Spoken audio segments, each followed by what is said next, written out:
네, 이번 시간은 대몽 항쟁과 고려 후기 사회의 변화에 대해서 다루도록 하겠습니다. 네, 여기서 대몽이란 뜻은 몽골에 대항하는 항쟁이라는 뜻이다. 네, 당시 중국에서는 거란이라는 나라, 요라는 나라에서 여진, 금나라가 성장했었고요. 자, 이 거란과 여진을 모두 박살내고 등장한 나라가 어느 부족이냐? 바로 몽골이라는 부족이다. 이 몽골은요, 여러분들 가장 많이 들어봤죠? 징기스칸이 부족을 통일하면서 급속도로 성장하게 되고요. 이 징기스칸은 아시아뿐만 아니라 전 세계에 걸친 가장 넓은 제국을 건설하기도 하였다. 그래서 타임지에서 꼽은 전 세계에 가장 영향을 많이 미쳤던 역사적 인물로서 1위에 꼽힌 사람이 바로 징기스칸이다. 우리나라는 이 몽골 세력과 언제 처음 만났냐라고 하면은 몽골군이 거란족을 소탕하기 위해서 거란족을 쫓아내기 위해서 몽골이 거란을 뒤쫓고 있었고요. 이 거란이 도망치다가 어디까지 왔냐? 고려까지 넘어옵니다. 고려까지 넘어와서 강동성 지역에서 고려군과 몽골군이 만나게 되어 이 고려군과 몽골군이 거란을 강동에서 물리치면서 처음 만나게 되는데요. 몽골이 고려에게 이렇게 요구합니다. 야, 우리가 이 거란족 처치해줬으니까 너네 고려 우리에게 이제 잘해야 된다 라고 하면서 많은 공물을 바칠 것을 요구를 하고요. 이후에 굉장히 과한 요구들이 계속됩니다. 또한 몽골 사신이 와갖고 고려에서 되게 건방지게 굴어요. 고려에서 굉장히 건방지게 굴고요. 이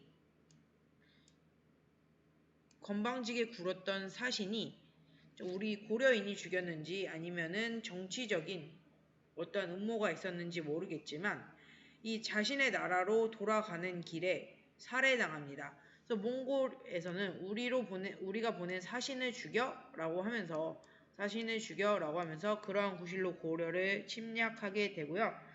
무신 출신이었던 최씨 정권은요. 우선은 잠시 전쟁을 중단하기 위해서 화해를 하지만 결국은 강화도로 수도를 옮기고요. 이 몽골 간의 장기간의 전쟁에 돌입하게 됩니다. 네, 몽골군에게 우리나라 쉽게 내어주지 않습니다. 자, 우리나라는 누가 살린다? 모두 백성이 살린다. 네, 몽골이 1차는 가볍게 처음에 쳐들어와요. 이 고려라는 나라가 어떤지 한번 가보자 라고 했는데 생각보다 만만치 않습니다. 박서의 고려군이 귀주 어디죠? 우리 귀주 대첩. 자, 강감찬 형님 싸우셨던 것이잖아요. 이 박서의 고려군이 귀주에서 몽골을 1차적으로 격퇴하고 귀주성을 수호하면서 몽골도 이 고려 만만치 않다는 걸 느끼고 돌아가게 됩니다. 그 이후로도 총 6번에서 7차례 정도 쳐들어오는데요. 고려는 쉽게 내어주지 않아요. 우리나라는 국가에 위기가 생기면 누가 지킨다? 다 백성이 지키지 않습니까? 그래서 특히 김윤우라는 인물은요. 부공민들을 이끌고 몽골의 적장이었던 살리타를 죽이기도 하는 성과를 내기도 한다. 한편 정부에서는요. 국가 8만 대장경판. 자, 우리가 부처님의 은덕으로 이러한 침입을 이겨내야 된다라고 하면서 8만 대장경을 만들고요. 이 8만 대장경을 통해서 국가의 마음을 하나로 모으려고 하기는 모습을 보이기도 한다. 그래서 8만 대장경판이 이렇게 강화도와 저 아랫지역 진도 지역에서 만들어졌다는 거 여러분들 기억하시면 될 것 같습니다. 세계문화유산으로 8만 대장경판이 이 시기 몽골의 침입에 대항하기 위해 만들어졌다는 점 기억해 두시면 좋을 것 같아요. 네, 근데 전쟁이 계속되니까 어때? 사람들이 굉장히 피로하죠. 굉장히 피로하고요. 이러한 전쟁을 이끌었던 최씨 정권도요, 힘을 잃게 됩니다. 그러면서 고려의 국왕이 몽골과의 강화, 즉 화해를 추진하면서 이제 고려 정부가 다시 개경으로 돌아오게 된다. 당시 최씨 장군과 연결돼 있던 삼별초는요, 야, 이렇게 하면 안 돼. 우리가 이렇게 몽골에 지면 안 돼. 라고 하면서 끝까지 항쟁하는 모습을 보이기도 하는데요. 이들은 진도, 제주도로 이동하면서 항쟁을 끝까지 이어갑니다. 하지만 마지막에 고려와 몽골의 연합군에게 진압당하지만 이 삼별초의 항쟁의 흔적은 아직도 남아 있으면서 그런 외국에 대한 항쟁에 우리의 의지를 끝까지 보여주는 모습을 남겼다.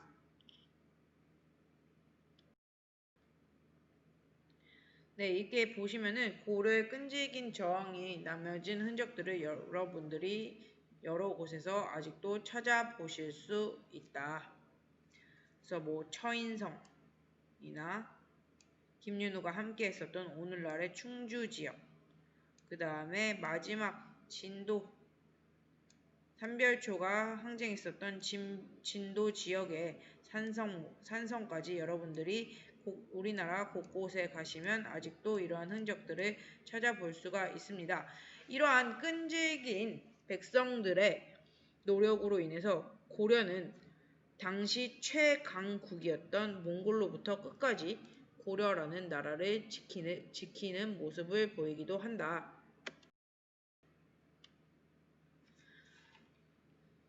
당시 원나라도요, 고려와의 기나긴 항쟁에 조금 지쳐갑니다. 그래서 원나라의 세조가, 그래, 너희 고려의 풍속과 제도를 우리가 인정해 줄게. 대신에 우리에게 충성하거라. 라고 하면서 어느 정도 고려와 타협을 하게 되고요.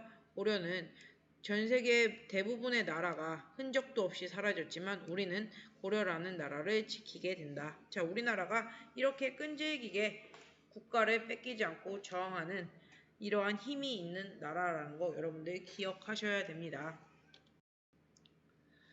네, 그래도 고려는 원나라로부터 국가는 지켰지만 원이, 즉 몽골이 많은 간섭을 하는 것에서는 벗어날 수 없었다.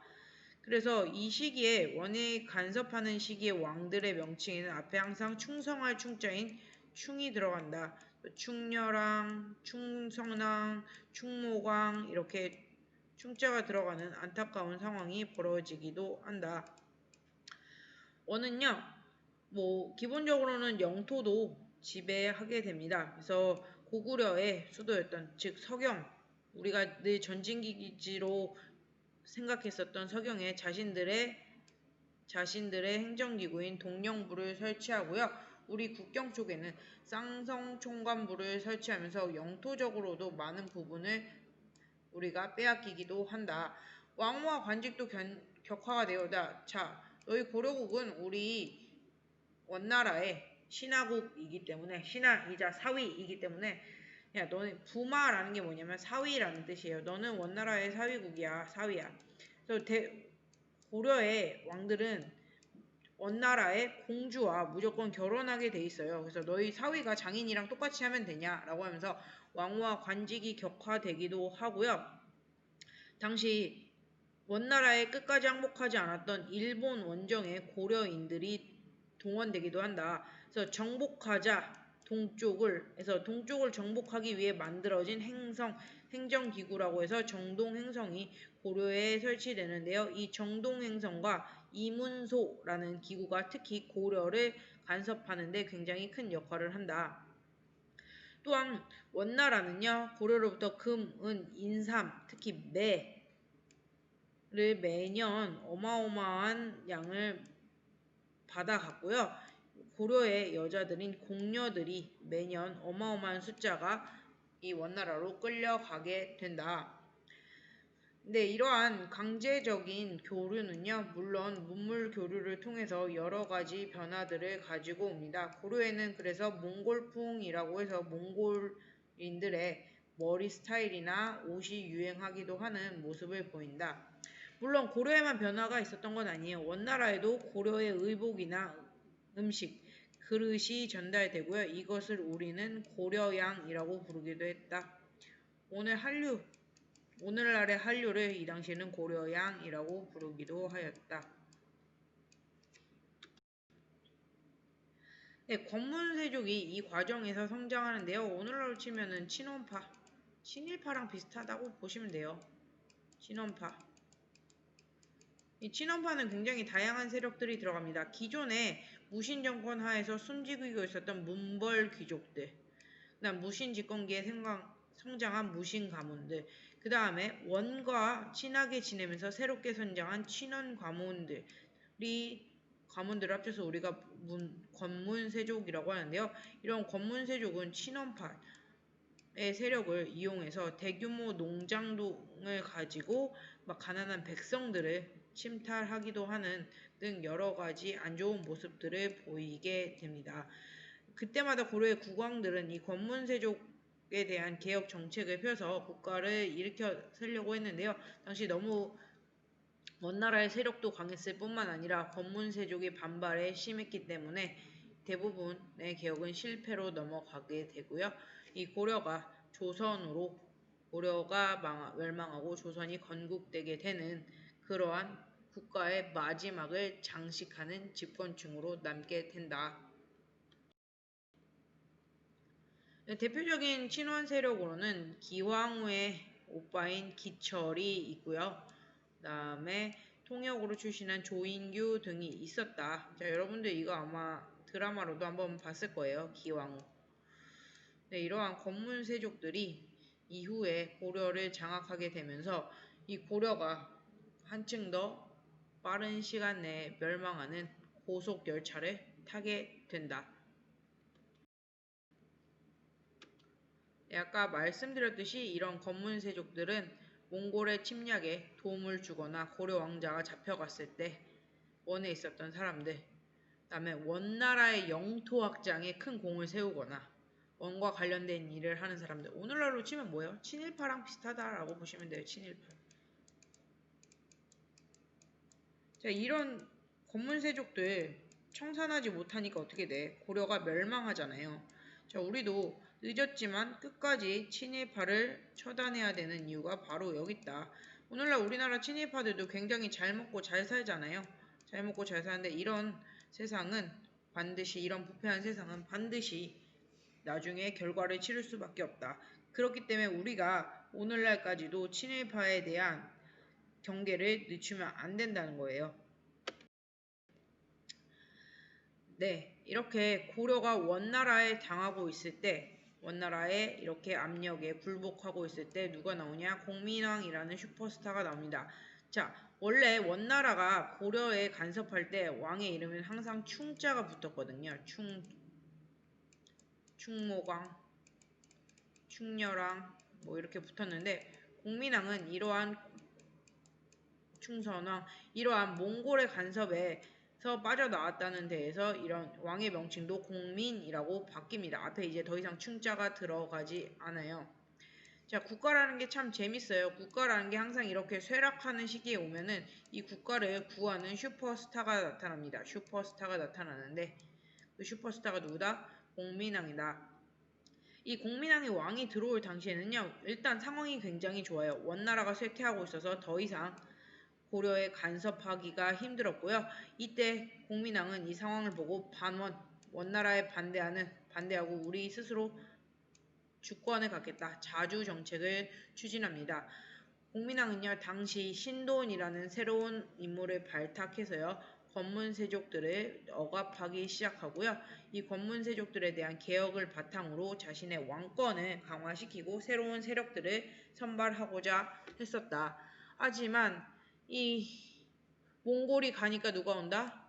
홍건적이라는 새로운 외적들이 침입해 온다. 그래서 원나라가 가니까 이 지역에 붉은 수건을 달고 다니는 외적들이 침입하게 되고요. 위로는 홍건적이, 아래로는 왜구가 침입하면서 이런 개혁이 철저하게 진행되지는 못합니다. 이런 과정에서 신돈이 제거되고 공민왕이 죽으면서 고려는 이제 정말로 멸망의 길을 걷게 되었다. 하지만 이 공민왕이 세운 성균관이라는 학교에서 신진사대부, 새롭게 진출한 사대부란 뜻이에요. 신진사대부들이 싹을 틔우면서 이 신진사대부들이 이후 새로운 정치 세력으로 성장했고요. 비록 공민왕 때의 신진사대부의 개혁은 실패했지만 이들이 뭘 세운다? 조선을 세우는 기반이 된다.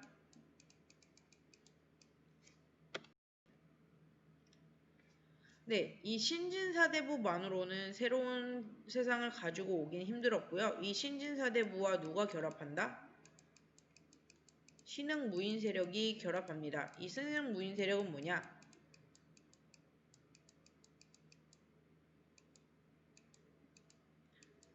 바로 왜구와 홍건적과의 항쟁 과정에서 성장한 군대를 가진 세력을 신흥무인 세력이라고 합니다.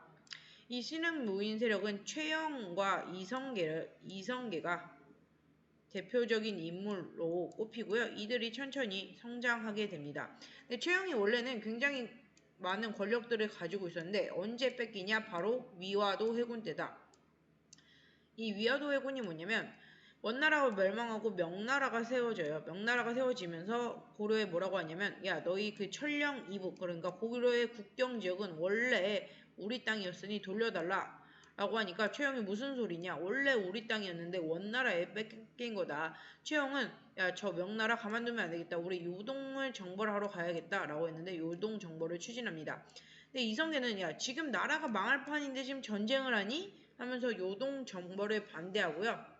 그럼에도 불구하고 최영이 야 우린 반드시 해야 된다라고 하자 강행하자 우선은 군대를 이끌고 나가요. 군대를 이끌고 나가다가 압록강 부근에서 군사 경계선, 즉 국경을 넘기 전에 다시 군대를 데리고 개경으로 돌아오고요. 이 개경으로 돌아온 이성계가 최영을 죽이고 권력을 장악하면서 정치, 군사적 실권을 장악했으며 이를 바탕으로 조선을 세우게 된다. 특히 이 이성계가 신진사대부 중에서도 급진파, 정도전과 결합하면서 이 새로운 나라인 조선을 건국하게 되는 배경이 된다.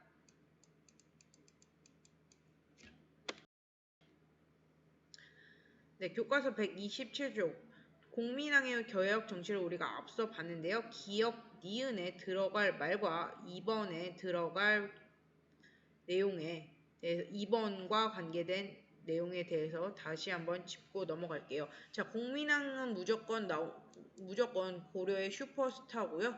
이거 시험 문제 안 나오면 이상한 시험이다. 자, 기역 니은에 들어갈 거 기역은 친원이고요. 니은에는 쌍성총관부이며 이번에 밑줄 친 부분과 같은 개혁을 추진한 목적은 권문세족을 약화시키기 위해서입니다. 자, 전민변정도감은 뭐냐면 전, 밭과 민, 백성을 변정 이게 맞는지 정해보자는 거예요. 다시 한번 조사해보자. 그래서 권문세족 애들이 빼앗은 전, 땅이나 권문세족 애들이 노비로 만든 백성이 있으면 우리 다시 돌려주자. 다시 돌려줘서 이러한 세력들과 토지를 국왕을 중심으로 다시 한번 재편하고요. 이러한 국왕편을 만들어서 국가를 다시 한번 개혁해보자 했었던 목적으로 설치되었다. 자, 그래서 신돈이 설치한 뭐다? 신돈이 설치한 전민, 변정, 도감 요런 것도 별표 3개 해둘게요. 자, 이것은 하여가와 단심가인데요. 요거는 신진사대부가 어떤 세력으로 나누어졌는지 볼 수 있는 거예요. 신진사대부는 총 급진파와 온건파로 나눴어요. 급진파와 온건으로 나뉘었는데요.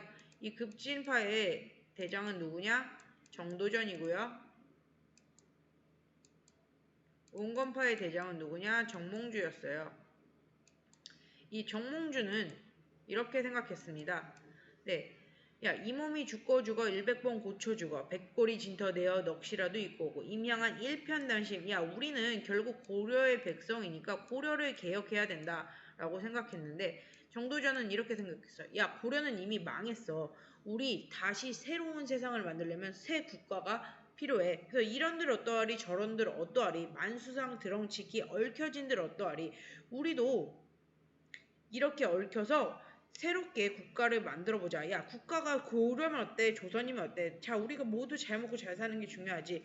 그래서 이방원은요, 이 정몽주에게 찾아가서요, 이러한 시조를 내비치며 자신과 함께 조선의 건국에 함께 하자고 한다. 하지만 정몽주는 나는 고려에 대한 일편단심뿐이 없어 라고 대답하면서 이 선조교에서 정몽주가 이방원에 의해서 살해되었다는 전설이 전해지기도 한다.